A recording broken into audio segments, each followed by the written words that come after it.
So hey aspirants, welcome back to our channel again. So आज हम लोग बात करने वाले हैं 17th ऑफ अगस्त 2022 के कुछ करंट अफेयर क्वेश्चंस के ऊपर। So let's get start with the first question and the first question is who has been named head of mission and chief military observer for the United Nation Military Observer Group of India and Pakistan. So right answer of first is it's C, which is Guillermo Pablo Rios. Okay, तो इनको यहाँ पे appointment मिला है किसके द्वारा? UN secretary general Antonio Guterres के द्वारा इनको यहाँ पे अपॉइंटमेंट किया गया। ओके, तो बेसिकली ये जो पर्टिकुलर ग्रुप है वो 1949 के टाइम पे बना था, लाइक उसके आसपास ही 1948 या 1949 के टाइम बना था। क्यों? क्योंकि इस टाइम पे पाकिस्तान ने यहाँ पे हमारे कश्मीर के ऊपर अटैक करके उसको एनेक्स कर लिया था, और उस टाइम पे हमारे प्रधानमंत्री के जो तौर पे जवाहरलाल नेहरू थे, और ये एक वकील थे, लॉयर थे। तो यहाँ पे इन्होंने क्या किया कि ये पूरा मुद्दा जो था यूएन में लेके चले गए। उसके बाद यहाँ पे यूएन ने इस पर्टिकुलर ग्रुप को यहाँ पे बना दिया, ताकि जहाँ पे जो भी यहाँ पे प्रॉब्लम होगी वो इस ये पर्टिकुलर ग्रुप चेक करेगा। या फिर आप कह सकते हो कि इंडिया और पाकिस्तान के बीच में जो कश्मीर वाला पार्ट है वहाँ पे एक सीज फायर लाइन जो है वो यहाँ पे स्टैब्लिश कर दिया गया इस पर्टिकुलर ग्रुप के द्वारा। ये जो है इसका जो हेडक्वार्टर है वो इस्लामाबाद में सिचुएटेड है। ओके, और इंडिया और पाकिस्तान में जब भी कोई प्रॉब्लम होता है, specially in the case of Kashmir, तो यहाँ पे ये चेक किया जाता है। ओके, तो अभी इसके न्यू यहाँ पे हेड बनाया गया कौन? ये इनका पूरा अगर मैं बताऊं तो इनका रैंक है यहाँ पे रियल एडमिरल। ओके, याद रखिएगा इस चीज को, थोड़ा सा इंपॉर्टेंट है ये। Okay, so next question is a veteran stock market investor Rakesh Jhunjhunwala when did passed away? Right answer of second is it's D, which is 14th of August. इनको कौन नहीं जानता? इनको इनके बारे में सबको पता है। इनको हम लोग बिग बुल भी बोलते हैं, साथ में इनको हम लोग इंडियन का वॉरेन बफेट बोला जाता है इन्हें। साथ ही में ये जो है ये 36th इंडिया रिचेस्ट मैन है। Okay, 36th richest man. इनके पास जो वेल्थ थी वो $5.83 बिलियन। ओके, इतना इनके पास वेल्थ था।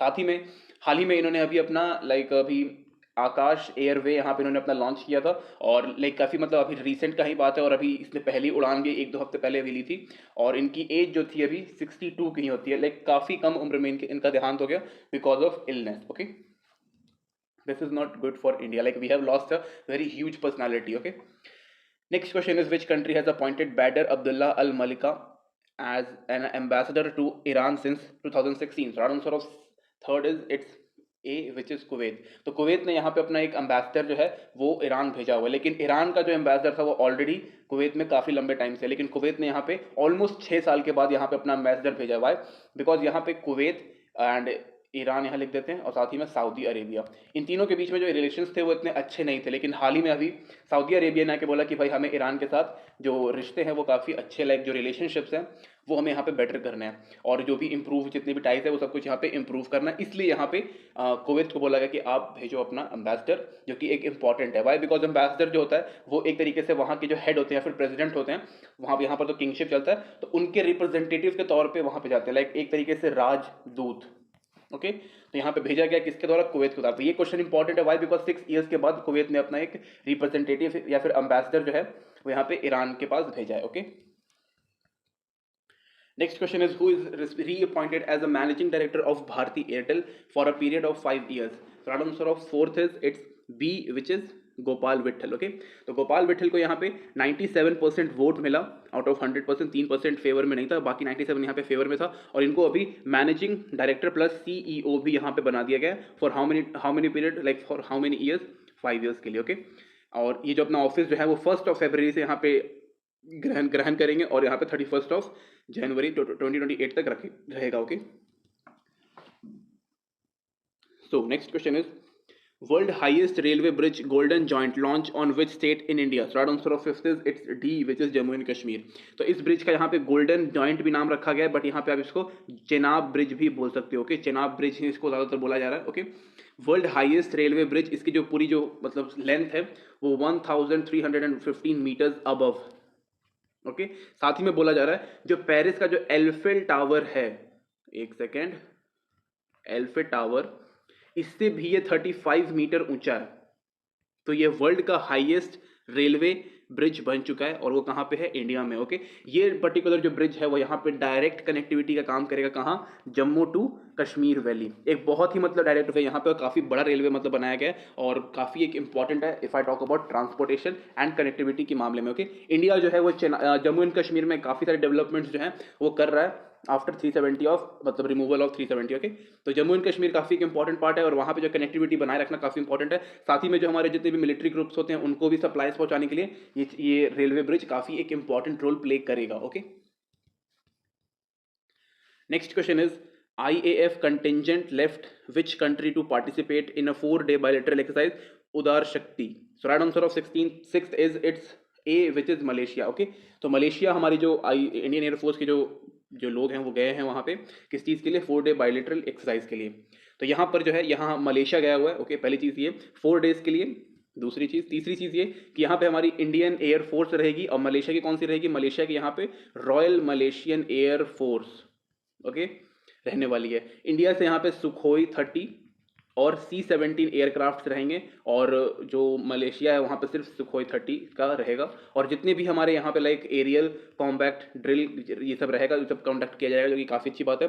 और कुछ यहाँ पे मैं हर चीज़ में बोलता हूँ कि लाइक जितने भी बायलैटरल एक्सरसाइज रहेंगे इसमें सबसे मोस्ट इंपॉर्टेंट रहता है कि हम कुछ इनसे सीखने वाले हैं, ये कुछ हमसे सीखने वाले हैं। ओके, तो ये चीज़ एक बहुत ही मतलब मोस्ट इंपॉर्टेंट यही रहता है कि like we are going to learn something from them and they are going to learn something from us. Okay, so next question is what is the consumer price index CPI based inflation recorded in July 2022? So right answer of 7th is it's C, which is 6.71%. okay, तो basically यहाँ पे अगर हम बात करें तो ये हल्का सा यहाँ पे कम हुआ है। वाई? बिकॉज यहाँ पे जून की अगर हम बात करें जून की अगर हम बात करें तो 7.75% यहाँ पे इन्फ्लेशन रेट था, बेसिकली CPI था और यहाँ पे अभी कम हो चुका है। वाई? बिकॉज यहाँ पे 6.71% है। ओके, तो जस्ट बिकॉज कि यहाँ पे कुछ चीज़ें सही चल रही थी उस टाइम पे तो थोड़ा सा कम हुआ था, बट यहाँ पे अभी अगस्त में जो है वो हल्का सा इंक्रीज करने के चांसेस ज़्यादा है। वाई? बिकॉज यहाँ पे हर चीज़ के ऊपर जो GST लग गया है उसके कारण जो प्राइस का या फिर जो इन्फ्लेशन है वो हल्का सा बढ़ गया है। ओके, तो ये चीज़ यहाँ पे इंपॉर्टेंट है, इस चीज़ को आप लोग याद रखिएगा। So next question is which union ministry recently organized the DST Startup Utsav? Right answer of 8th is it's C, which is Ministry of science and technology. तो इसके यहाँ पे मिनिस्टर कौन है? डॉक्टर जितेंद्र सिंह। ओके, याद रखिएगा इनके बारे में। साथ ही में DST यहाँ पे लिखा हो तो यहाँ पे basically department of science and technology startup उत्सव। तो यहाँ पे बेसिकली बताया गया कि भाई हमने लास्ट के 10 लाइक अभी के 10 ईयर्स अगर हम बात करें तो 2021 से लेकर के 2030 तक के जो बीच की जो पूरा 10 साल का जो पीरियड है ये काफ़ी ही एक इंपॉर्टेंट पीरियड है for Indian science and technology and innovation. Why? Because यहाँ पे हम लोग जो है वो काफ़ी ज़्यादा यहाँ पे मतलब ड्रास्टिकली चेंज यहाँ पे आने वाला है। वाई? बिकॉज जो 2022 अभी चल रहा है, देखो ठीक है, इससे पहले अगर हम 8 साल की बात करें अभी तो 8 साल में जितना काम यहाँ पे हुआ है बेसिकली साइंस एंड टेक्नोलॉजी या फिर स्टार्टअप डेवलपमेंट्स में, नेटवर्किंग सेक्टर्स में, इन सब में काफ़ी एक बहुत ही अच्छा खासा डेवलपमेंट हुआ है। ओके, तो इन्हीं सब चीज़ों को देख के कहा जा रहा है कि भाई 2030 तक जो है वो हम लोग काफ़ी एक एडवांस टेक्नोलॉजी वाली कंट्री बन जाएंगे। ओके, एक्सेप्ट दैट यहाँ पे हम लोगों ने काफ़ी एक बढ़िया यहाँ पे एक अचीवमेंट किया है किस चीज़ में? रिसर्च एंड डेवलपमेंट में। Okay, and research and development literally काफ़ी ज़्यादा इंपॉर्टेंट। साथ में यहाँ पे वुमेन पार्टिसिपेशन भी काफ़ी ज़्यादा रहा है किस चीज़ में? रिसर्च एंड डेवलपमेंट में। Okay, except that we are third on startups. जितने भी स्टार्टअप वर्ल्ड में बनते हैं उसमें अगर सबसे ज़्यादा नंबर लाइक थर्ड नंबर पे हम लोग आते हैं और हमारे पास कितने स्टार्टअप्स हैं इसको अभी के लिए याद रखना काफ़ी ईजी रहेगा। वाई? बिकॉज 75th इतना हमारे पास है। ओके, याद रखिएगा इस चीज़ को कि हमारे पास इतने अभी स्टार्टअप्स हैं जिसके अंदर लाइक मोर देन लाइक 110, 110 ही रख लेते हैं राउंड फिगर में, तो इतना हमारे पास यूनिकॉर्न स्टार्टअप्स है।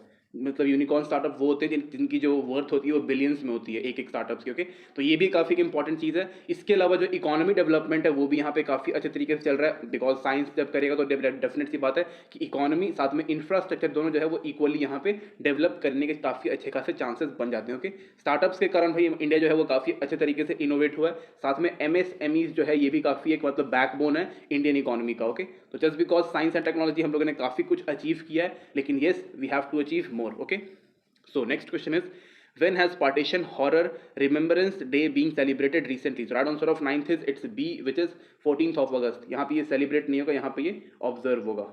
ओके, तो बेसिकली प्रधानमंत्री मोदी जी ने लास्ट ईयर का जब हम लोगों ने इंडिपेंडेंस डे सेलिब्रेट किया था तो वहाँ पे ही इसको बताया गया था कि भाई हम लोग नेक्स्ट टाइम जब 14th of August आएगा तो उस दिन हम लोग ये डे यहाँ पे ऑब्जर्व करेंगे। Okay, partition horror remembrance day, यानी कि जो पार्टीशन हुआ था उस टाइम पे लाइक लाखों लोग की डेथ हो गई थी और करोड़ों लोग जो थे उससे मतलब काफ़ी ज़्यादा सफ़र किए थे, लाइक प्रॉब्लम उनको आया था, स्पेशली जो वहाँ पे जो बॉर्डर का जो पूरा एरिया आता है वो वाला। ओके, एक्सेप्ट दैट यहाँ पे जितने भी लोग जो विक्टिम है यहाँ पे उनको यहाँ पे एक ट्रिब्यूट पे करने के लिए ये डे को यहाँ पे ऑब्जर्व किया जाता है। ओके, और साथ ही मतलब जिन भी लोगों ने अपने लाइफ, होम, फैमिली इन सब चीज़ों को मतलब मतलब खो दिया था just because of partition and communal riots. इसको यहाँ पे ऑब्जर्व करने के लिए बोला गया और बोला गया कि भाई इंडिया में अब ये सब जो चीज़ें हो रही हैं, लाइक अभी भी यहाँ पे कम्युनल राइट्स कभी कभी हो जाते हैं, प्रॉब्लम आ जाती है, तो उन सबको यहाँ पे नहीं करना है। और इस डे में जितने भी लोग यहाँ पे शहीद मर चुके हैं या फिर डेथ हो गई है फिर शहीद हो गए हैं, उनको यहाँ पे याद करना है, ओके, और श्रद्धांजलि दे सकते हैं हम लोग। Next question is, which bank has recently launched Utsav fixed deposit scheme? So right answer of 10th is it's A, which is SBI. Okay, तो SBI ने यहाँ पे एक फिक्स डिपॉजिट स्कीम निकाला है और ये 75 डे के लिए है। अगेन 75, मतलब जहाँ पर भी 75 देख लो वहाँ समझ जाओ कि भाई क्या हो रहा है, ठीक है। तो यहाँ पे 75th डे इसलिए किया जा रहा है बिकॉज वी आर सेलिब्रेटिंग और 75th यहाँ पे इंडिपेंडेंस डे, या फिर 76 बोलो because we have entered in 76, okay. तो हम लोग अपना इंडिपेंडेंस डे सेलिब्रेट कर रहे हैं इसकी वजह से। साथ ही में आप जो भी यहाँ पे फिक्स डिपॉजिट करोगे अभी लाइक SBI में, इसके अंडर, इस स्कीम के अंडर, तो आपको 6.10% का यहाँ पे आपको एनुअल इंटरेस्ट मिलेगा। And if you are a senior citizenship then आपको यहाँ पे 6.60% का एनुअल इंटरेस्ट मिलेगा, ओके। मतलब 0.50 जो है वो सीनियर सिटीजन के लिए एक्स्ट्रा दिया गया है, जो कि अगेन एक काफ़ी अच्छी बात है, ओके। तो ये काफ़ी सही है, अगर आपको चाहिए तो आप कर सकते हो, कोई प्रॉब्लम नहीं आएगा। और ये आपको 1000 डेज के लिए यहाँ पे ये फिक्स डिपॉजिट करना पड़ेगा, यानी कि लगभग 4 साल के आसपास का, ओके, 4 साल से कम। Next question is, recently the president of which country has planned to set up a world peace commission? So right answer of 11th is it's D, which is Mexico. तो मैक्सिकन प्रेसिडेंट जो है उन्होंने काफ़ी एक important यहाँ पे एक like step लिया है। उन्होंने बोला है कि भाई हम एक वर्ल्ड पीस कमीशन यहाँ पे एक बनाएंगे और UN में इसके लिए एक लेटर यहाँ पे दे दिया गया, ओके। तो बेसिकली यहाँ पे 3 लोग रहेंगे, इसके हेड की तरह रहेंगे, बेसिकली 3 अलग अलग लीडर्स रहेंगे। कौन कौन रहेंगे? काफ़ी इंपॉर्टेंट लीडर्स को यहाँ पे चुना गया। पहले हमारे UN के secretary general, UN secretary general Antonio Guterres, okay. उसके बाद हमारे पोप फ्रांसिस, जो कि लाइक जो क्रिश्चियनिटी के जो सबसे बड़े हेड माने जाते हैं वो पोप फ्रांसिस ही हैं। इटली में वेटिकन सिटी में रहते हैं ये। एक्सेप्ट दैट यहाँ पे हमारे इंडिया के PM मोदी जी, इन तीनों के यहाँ पे नेतृत्व में यहाँ पे वर्ल्ड पीस कमीशन यहाँ पे लॉन्च किया जाएगा। और मतलब ये बोला गया कि भाई हम लोग बना सकते हैं, बनाएंगे। और इसमें क्या होगा कि यहाँ पे जितना भी वर्ल्ड पीस के बारे में बात होता है वहाँ पे किया जाएगा। लाइक अभी से जो सिचुएशन अगर आप देखोगे तो इसराइल पैलेस्टीन का यहाँ पे प्रॉब्लम चल रहा है, रशिया यूक्रेन का प्रॉब्लम चल रहा है, चाइना ताइवान का प्रॉब्लम चल रहा है। तो जितनी भी चीज़ें हैं यहाँ पे इस सब चीज़ों को रोकने के लिए, वाई बिकॉज जब भी यहाँ पे कोई ऐसा बहुत बड़ा मतलब प्रॉब्लम आता है तो पूरी वर्ल्ड की इकोनॉमी में प्रॉब्लम आएगा, पूरे वर्ल्ड का ट्रेड में प्रॉब्लम आता है। तो इस चीज़ ये प्रॉब्लम ना आए, जो भी यहाँ पे टेंशन है वो सब कुछ यहाँ पे क्रिएट ना हो और इसको एक अलग तरीके से हम लोग बातचीत में निपटा दें, तो वो यहाँ पे क्रिएट करने के लिए बात किया गया, ओके। मैक्सिको जो है वो काफ़ी कम मतलब इसके साथ कभी भी कोई प्रॉब्लम नहीं होता, इसलिए ये मतलब चीज़ें कर सकता है, ओके। अगर आप चाइना बोलेगा कि भाई हमें एक वर्ल्ड पीस कमीशन लॉन्च करना तो भाई अलग ही लगेगा, मतलब उल्टा ही रहेगा। इवन रशिया बोलेगा तो भी ऐसा लगेगा। तो यहाँ पे मैक्सिको यहाँ पे आया, बोला कि भाई हमें एक ऐसा पीस कमीशन लॉन्च करना चाहिए, ओके।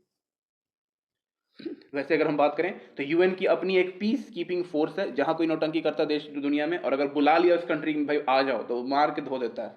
वो जो UN की पीस कीपिंग फोर्स है बहुत गंदा मारता है। Next question is, recently by what percent India export have increased it to $36.27 billion in July 2022?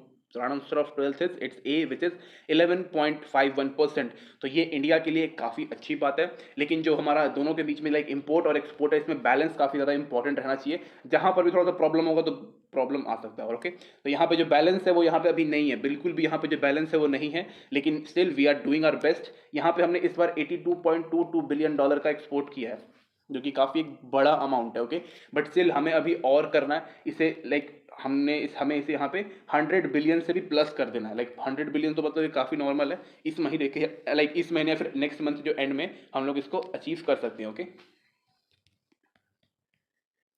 So next question is, who has recently approved the President Medal for Central Armed Police Force? Right answer of 13th is it's C, which is Draupadi Murmu ji, जो कि हमारी president madam है, okay. President madam या फिर president, okay. तो यहाँ पे president medal की बात की जा रही है, यहाँ पे मैंने लिखा नहीं, उसके लिए रियली सॉरी, यहाँ पे छूट गया होगा। प्रेसिडेंट मेडल यहाँ पे देने की बात की गई है like central armed police force को, लेकिन इसमें सिर्फ मतलब ये है, इसके अलावा यहाँ पे कोस्ट गार्ड भी इंक्लूडेड है। इसके अलावा यहाँ पे आर्मी का भी है, एयरफोर्स का भी और मे बी नेवी का भी यहाँ पे रहेगा। मिला जुला के यहाँ पे 107 यहाँ पे गैलेंट्री अवार्ड यहाँ पे बनाया गया है। लेकिन आपको इस सब के अलावा यहाँ पे एक चीज़ याद रखना है कि यहाँ पे 3 मेडल्स कोस्ट गार्ड को भी यहाँ पे, एक सेकेंड उल्टा हो गया, कोस्ट गार्ड को यहाँ पे अलॉट हुआ है, ओके। लाइक इन मेडल का नाम है तट रक्षक मेडल। तट रक्षक मतलब जो कोस्टल एरियाज में काम करते हैं उनको, उनके लिए यहाँ पे दिया गया, या फिर जो कोस्टल गार्ड है उनको दिया जा रहा है। ओके, तो इनको यहाँ पे तट रक्षक मेडल यहाँ पे बोला गया है, जो कि काफ़ी एक इंपॉर्टेंट है। साथ ही में इसके अंदर 13 अलग अलग कीर्ति चक्र हैं, 13 शौर्य चक्र हैं एंड 81 यहाँ पे सेना मेडल है, और भी अलग अलग यहाँ पे मेडल्स दिए हुए हैं। ये कुछ यहाँ पे इंपॉर्टेंट है। और याद रखिएगा यहाँ पे कि तट रक्षक मेडल किसको दिया जाएगा? कोस्ट गार्ड को, कोस्टल गार्ड पर्सनल्स को। ओके, याद रखिएगा इस चीज़ को यहाँ पे। So next question is, recently in which state the Village Defense Guard System 2022 has been implemented? Right answer of 14th is it's D, which is Jammu and Kashmir. तो home minister साहब जो है उन्होंने इस चीज़ का यहाँ पे अप्रूवल दे दिया गया। ओके, तो यहाँ पे हर गांव, जितने भी यहाँ पे जम्मू एंड कश्मीर में जितने भी गांव होंगे, वहाँ से कुछ लोगों को यहाँ पे उठाया जाएगा, या फिर बोल सकते हैं कि यहाँ वहाँ से कुछ कुछ वॉलंटियर्स को यहाँ पे उठाया जाएगा और उनको ट्रेन किया जाएगा। कौन ट्रेनिंग देगा? इंडियन आर्मी यहाँ पे ट्रेनिंग देगी, साथ में यहाँ पे इंडियन पुलिस भी, दोनों दोनों मिल के इसको ट्रेनिंग देगी। ओके, और इसके अलावा they will going to provide them rifle and basically rifle provide किया जाएगा। जो भी ट्रेनिंग है, जो भी फैसिलिटीज़ हैं, वो वहाँ यहाँ के जो लोग होंगे, जो एक कुछ लोगों को यहाँ पे प्रोवाइड किया जाएगा। And they are going to protect their village from terrorist and terror activities.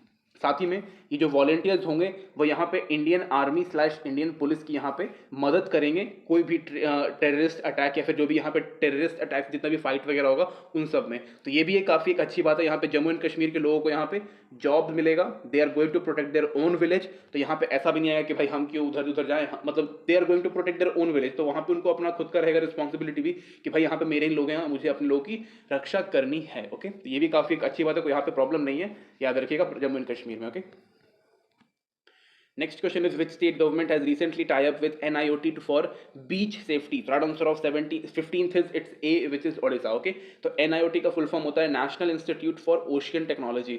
तो इसकी मदद से यहाँ पे देखो क्या होता है ना, कि यहाँ पे ओडिशा में हर साल यहाँ पे flood, ocean, tsunami, high tides, यहाँ पे ये सब चीज़ें आती रहती हैं। तो इन सब चीज़ों को यहाँ पे बचाने के लिए ही, मतलब इन सब चीज़ों से रिकवर करने के लिए यहाँ पे कुछ सेफ्टी मेजर्स लिए जाएंगे। स्पेशली जो मतलब स्पेशली यहाँ पे 7 अलग अलग डिस्ट्रिक्ट हैं, उसमें ये सारी मेजर्स यहाँ पे लिए जाएंगे। वाई? बिकॉज ये कुछ ज़्यादा तरीके से मतलब अफेक्ट होते हैं, और वहाँ की जो डेवलपमेंट है वो थोड़ा सा डाउन हो जाती है। वहाँ पर जितनी भी चीज़ें लाइक इंफ्रास्ट्रक्चर, जैसे कि फैक्ट्रीज हो गई, हाउसेज हो गए, रोड्स हो गए, वो भी यहाँ पे खराब हो जाता है। तो उन सबको यहाँ पे प्रोटेक्ट करने के लिए किया जा रहा है। ओके, जो कि काफ़ी एक इंपॉर्टेंट है for Orissa. And not only Orissa, जितने भी लाइक हमारे जितने भी कोस्टल एरियाज हैं उन सबको यहाँ पे करने की जरूरत है। लाइक यहाँ पे अराउंड हमारे पास 7500 किलोमीटर का कोस्टल लाइन। ओके, तो इन सबको यहाँ पे प्रोटेक्ट करना है किन सब चीज़ों से? एक हमारा हो गया फ्लड, एक हमारा हो गया साइक्लोन, एक हो गया high tide and tsunami. Okay, साथ ही में जो अंडमान एंड निकोबार है ये, और लक्षद्वीप भी इसी में आ जाता है। ओके, याद रखिएगा इस चीज़ को। And this is it for today. Thank you guys and thank you watching this video. Telegram पे आपको PDF मिल जाएगा। ओके, आज कल परसों तक मिल जाएगा, लेकिन मिल जाएगा। ठीक है, थैंक यू गाइज।